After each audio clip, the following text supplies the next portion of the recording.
Երանի ողորմածներին, որ նրանք ողորմություն կգտնեն։ Պապ, այստեղ ում մասին է խոսքը գնում։ Այստեղ հասարակ ու սովորական ողորմություն անող մարդու մասին չի խոսում։ Այստեղ ավելի խորը բան կա։ Բա ուրիշ ինչ ողորմություն։ Առաջինը ներման մասին է խոսքը գնում։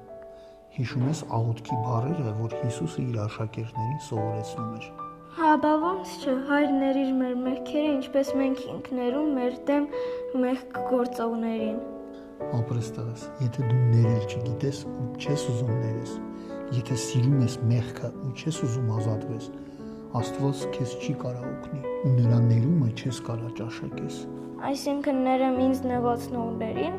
Սա համարի երկրորդ նշանակությունն է, որ չհատուցես մարդկանց սխալի համար, ինչքան էլ որ նրանք դրան արժանի լինեն ըստ քեզ։ Ինչի էլի բացատրություն ունի այս համարը։